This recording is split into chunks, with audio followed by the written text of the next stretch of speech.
관절염으로부터 여러분을 지켜드리겠습니다. 관절 주장군. 안녕하세요. 연세한강병원 조정환 원장입니다. 이번 시간에는 내측 반월상 연골, 후각부 파열, 연골의 뿌리 파열에 대해서 말씀을 좀 드리도록 하겠습니다. 제가 지난번 이전에도 말씀을 드렸었는데 물렁뼈가 안팎으로 한 쌍으로 있습니다. 모양은 바깥쪽 안쪽 C자형으로 같고 크기만 이제 안쪽이 좀 더 크죠. 이 물렁뼈가 앞 뒤가 뼈에 단단하게 붙어 있는데 이것을 이제 연골의 뿌리 또는 앞쪽에 쓰면 전각부, 뒤쪽에 쓰면 이제 후각부라고 부르는데요. 연골이 이제 여러 역할 중에 호흡 스트레스라고 해서 체중을 이렇게 이제 받치는 작용을 하는데, 그 오크통이 있을 때 나무로만 되어 있으면 맥주를 가장 담으면 이 통이 이제 터진답니다. 그래서 이게 터지지 않도록 테두리에 이렇게 원태로 된 쇠붙이가 있죠. 그것처럼 이 물렁뼈가 있어서 대퇴골하고 경골 사이에서 이 무릎이 맞닿지 않고 충격 흡수를 하도록 할 수 있는 중요한 역할을 하는 건데요. 아치형 다리에서 가운데 있는 돌이 제일 중요하다고 해서 키스톤이라고 하는데요. 그걸 빼면은 다리가 무너지죠. 그리고 또 현수교 생각하시면 되는데, 영종대교 같은 게 이제 현수교죠. 이 현수교라는 건 다리 이 경관을 넓게 하기 위해서 가운데 기둥이 없죠. 양 끝에 큰 기둥을 이제 세우고 가운데 철선으로 이 다리를 유지하고 있는데, 그거랑 똑같은 겁니다. 이 물렁뼈라는 것이 앞뒤가 뼈에 단단하게 붙어 있고 양 옆은 이제 관절벽에 헐렁하게 연부 조직에 붙어 있는 건데, 우리가 이 현수교에서 기둥이 하나 이렇게 쓰러지거나 빠진다고 그러면 그 다리 전체가 무너지는 것처럼 물렁뼈에서 이 뿌리 부분이 잘리거나 뽑히게 되면 이 물렁뼈 전체의 기능을 잃게 되는 거죠. 그래서 그런 내용을 좀 이제 이해를 하시고 말씀을 이제 드리면은, 이 물렁뼈 뿌리 파열, 후각부 대개 젊은 사람은 없고요. 50대 이상의 이제 장년 또 여성한테 많고, 유전적으로는 이제 동아시아인들한테 많다고 그래요. 특별히 중국, 일본, 한국 사람, 동아시아인들 흔하게 생기고요.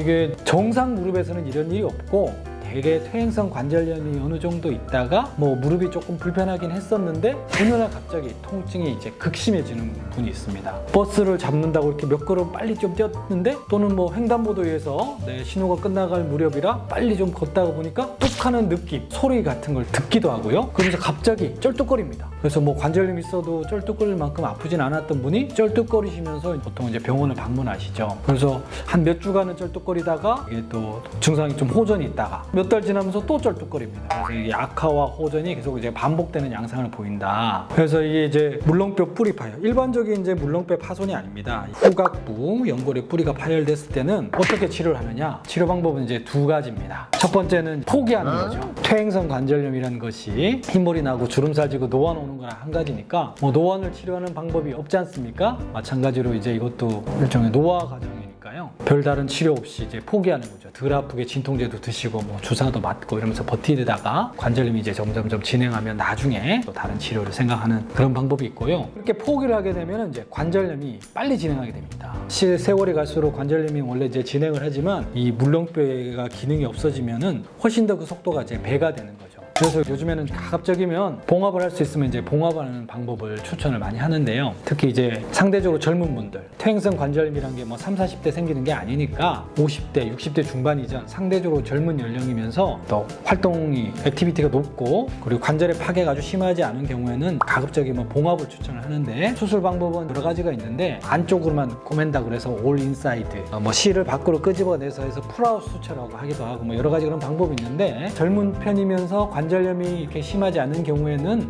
봉합을 좀 해주는 것이 좋다. 이것을 이제 치료하지 않으면, 예를 들어서 무릎의 만족도가 65점이었다고 하면 봉합을 하고 나면 이게 85점, 90점까지 되는 거죠. 또 하지 않으면 관절염의 진행 속도가 최소한 2배 이상으로 이제 빨라진다. 퇴행성 관절염이 심하지 않은 상대적으로 젊은 연령이라면 후각부 파열을 이제 포기해서는 안 된다. 봉합을 가급적이면 트라이 해보는 게 좋은데요. 제가 뭐 이제 늘 또 이렇게 줄기세포 이야기를 말씀을 드리지만, 관절염이 생긴 무릎에서 후각부 파열이 생기는 거기 때문에 이걸 봉합만 하는 걸로 끝내지 마시고 관절염 치료도 당연히 좀 같이 하는 게 좋습니다. 요새는 이제 제대열 줄기세포 치료도 있고 자가골수 줄기세포 주사하는 방법도 있고 한데요. 이런 거랑 이제 비슷하다고 생각하시면 됩니다. 우리가 햄버거를 이제 맛있게 만들었는데 거기에 우리 송로버섯이라고 그러죠. 트러플 향을 조금 더 뿌리면 훨씬 더 풍미가 좋아지고 맛이 좋아지는 것처럼 봉합만 하는 것보다 이런 줄기세포 치료를 같이 함으로써 훨씬 더 이제 좋은 결과를 기대를 할 수가 있죠. 줄기세포는 나쁜 염증 물질은 줄이고 좋은 염증 반응은 촉진하기 때문에 관절염의 진행을 늦추고 연골을 재생하는데 특별한 효과가 있다. 그래서 봉합만으로 끝나는 게 아니고 부가적인 치료도 이제 같이 할 수 있으면은 하는 것이 훨씬 좋겠다. 정리를 해서 말씀드리자면은 이걸 포기해서는 안 되겠다.